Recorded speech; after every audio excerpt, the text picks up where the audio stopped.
The room had been arranged for quiet display, its low lighting and close tables encouraging conversation that never rose beyond what could be contained. Glass met glass with restraint, and the music, kept at a distance, shaped the air without ever claiming it. One might have danced, I supposed, if one wanted to make a point of it, though few seemed willing to do so. I had not been left unattended since our arrival. One after another, the elite of London were introduced, presented, and set before me with a politeness that did little to disguise their purpose. Questions were asked in careful terms, and answers were weighed just as carefully in return. I had been observed from every angle, measured against whatever expectation preceded me, and found, if not wanting, then acceptable for the moment. And then, as quietly as it began, it was over. They withdrew without announcement, returning to their own tables and conversations, as though I had never been the focus of the room at all. Only the occasional glance remained to mark that I had not, in fact, been dismissed from their awareness. I found myself once more seated between Cyril and Christian, the former content to fill the space with whatever came to mind, the latter offering nothing at all. Cyril glanced between us, his expression shifting enough to make it plain he noted it. His eyes widened a fraction, and though he did not remark upon it directly, he leaned forward instead, turning his attention outward as though something beyond us had come into interest. "Ah, there now," he said, motioning across the room towards a table that had gathered more attention than the rest.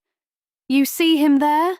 That would be the Prince of Norway who just slipped in. Splendid fellow. I spent a week chasing him across the fjords the winter before last." His hand lifted in a wave towards him. "Bit of a playboy, if you believe half of what is said. Fancies himself an adventurer. Climbs mountains, sails across the seas alone, disappears for stretches at a time, makes for good copy when he is in the mood to be found." I followed his attention until I locked eyes with the prince. I felt the heat rise over me before I could glance away, and I lowered my eyes at once. Though the flush had already risen to my face, I returned my attention to the table as though nothing at all had passed between us. It had not gone unnoticed, though. The awareness of it came on me suddenly, not by sight, but by the quiet shift at my side. I looked up then, and found Christian already watching me, one brow raised enough to make his annoyance plain. Cyril took up the matter of the following day's cup match to break the tension, and Christian met him in it with enough engagement to keep the exchange moving, the two of them speaking across me as I got lost in my thoughts. I had no interest in the arrangements as they stood. I'd only wanted to come to London to enjoy myself with Christian, but it is a difficult thing to take pleasure in company when the only company one truly wants has already made himself a source of irritation. My hand settled about the stem of my glass, turning it idly where it rested before me, the surface catching the light in a way that gave me something to follow. It was in the shifting reflection that I first noticed movement, a figure approaching where no one had been a moment before, and I looked up as the image resolved itself. The change at my side was immediate when Henrik made a little bow at me, forcing Christian to move nearer to me and clear his throat when he stood, his hand at my elbow to make me do the same. Henrik reached for Cyril first, taking his hand without waiting for the formalities most men here would have expected. "I heard you were back," he said, his eyes coming to me as he did it. In that passing glance, I knew one thing with certainty. He was very handsome. Not in the careful, structured way of Christian, but something broader, fair hair, light eyes, and a sort of ease in himself that didn't bother over appearances at all. A ruggedness to it that would have been corrected out of a proper Englishman long before now, though it suited him rather well. "You might have sent word. I was beginning to think I would have to go find you myself." Cyril laughed as he turned more towards me. "I finally found something exciting enough to come home for," he said, gesturing at me. It was the same line he'd used at least a handful of times already that evening. and I thought it rather silly that anyone outside my household should take an interest in my being returned at all. My dear friend, Lady Grace Rowen. Grace, this is His Highness Prince Henrik of Norway. Henrik stepped nearer and took my hand before I had quite chosen whether to give it, his attention fixed on me in a way that did not pretend otherwise. And I didn't need to look to know how poorly Christian was taking it. Yes, Lady Grace, I have heard much about you. The moment stretched long enough to be awkward, and Cyril, who never let a silence go unattended, moved to fill it as he swept his arm towards Christian. And this is Mr. Christian Ashcombe, Captain and Warden of Blackmere. Christian stepped between us, his hand meeting Henrik's with all the polish expected of him. A pleasure, Your Highness. It was perfectly done, and always was. And yet, something was very cold in it, something I would not have noticed had I not known him so well. It didn't sit in his words, but in his only giving the courtesy required and no more, as though he were meeting an obligation rather than a man.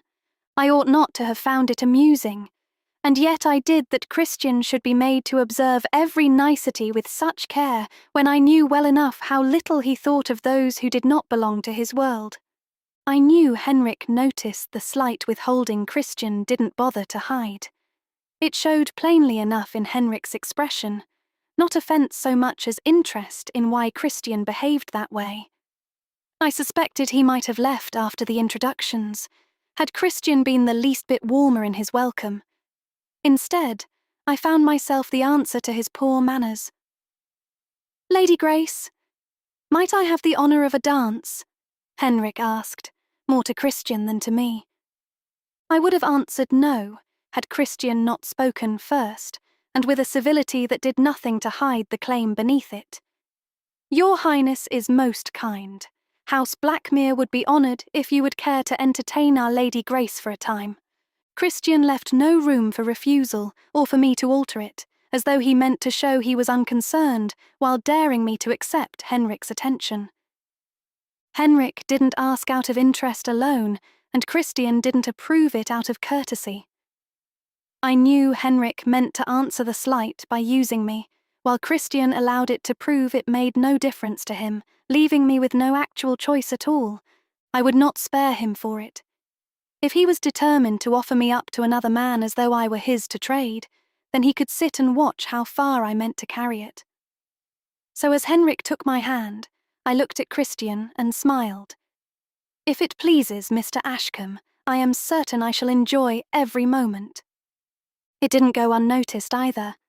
I sensed it as we moved, the shift in the room, the break in conversation, the gasps and hush that followed, the soft spill of whispers, a note of laughter somewhere behind it all, not unkind, but not entirely kind either, and it followed us as he led me onto the empty dance floor. He brought me into him, his hand spreading wide at my back and holding me close enough that no space remained between us. The way he held me had nothing to do with any proper form I had ever been taught, holding my hand close against his chest. There was no mistaking that this was not a dance meant to be seen as polite. It was the way a man held a lover, and he did it openly, in full view of the room, as though challenging anyone, Christian most of all, to take issue with it. That was poorly done, he said, and I apologize for it, but I could not let his insults stand. I couldn't be cross with Henrik, as I was using him in much the same way he was using me.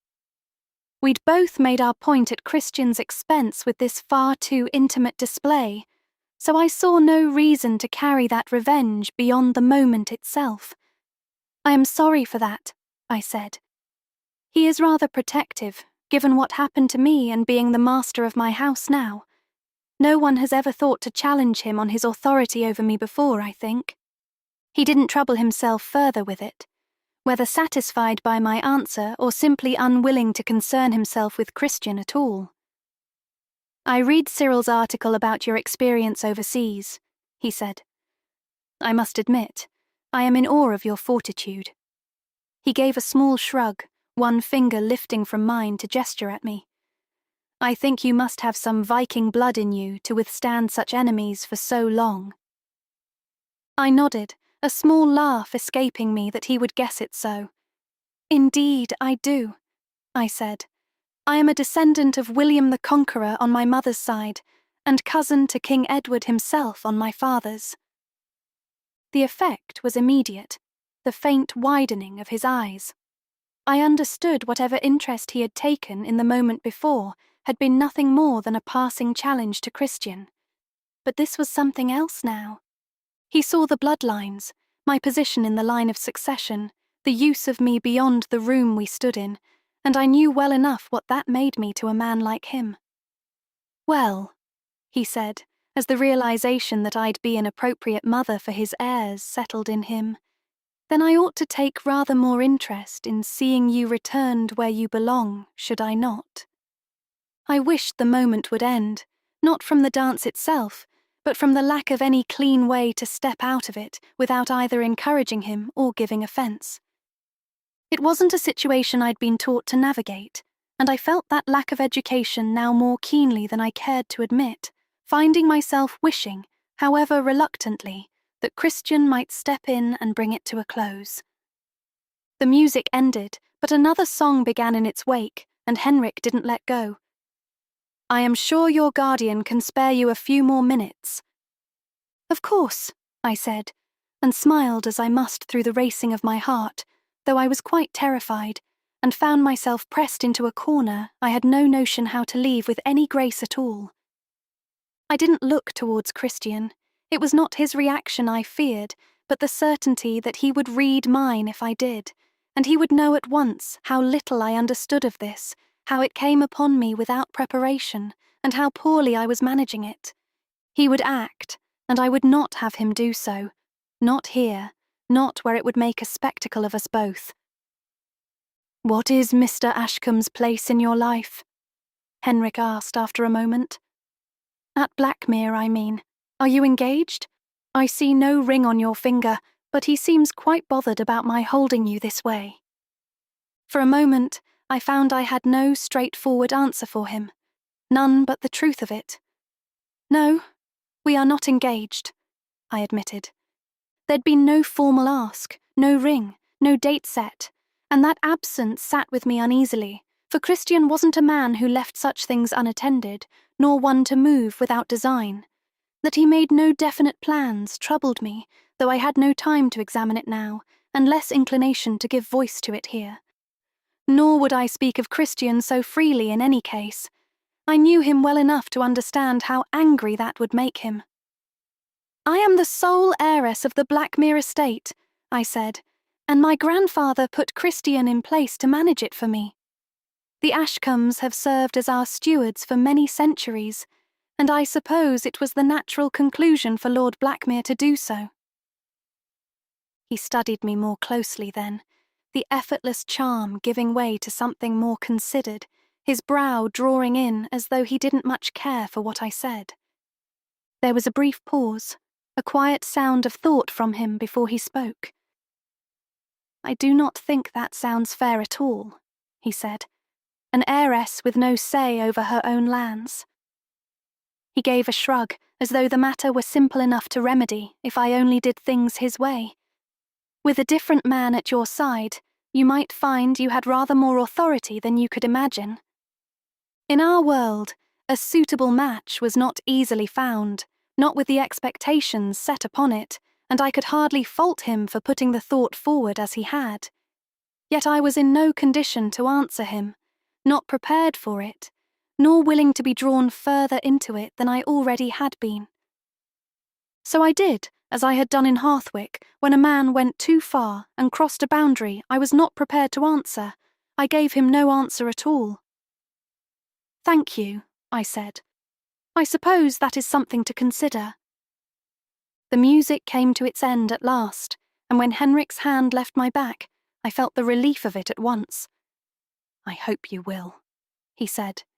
He kept my hand in his, and led me back in a way that said we had come together and would leave that way. Only when Christian stood did he release me, and I was taken back at once, not roughly, but with a firmness that left no question, guiding me into my place beside him. Henrik gave a slight bow to me at that, his eyes shifting to Christian.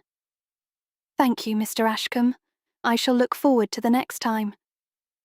Christian settled beside me again when we sat, his arm rising along the back of the seat behind me, not touching so much as claiming the space, his hand set just beyond my shoulder as though to make it clear to anyone who cared to see it. He shifted his neck with a quiet crack and let out a breath that carried all his anger with it. "I trust you found that display to your liking," he said. I was still angry with him, though I had no wish to see it go any further than this. But I meant to remind him he'd done this to both of us and had no one to blame but himself for the rage he was feeling. "I trust you did as well,"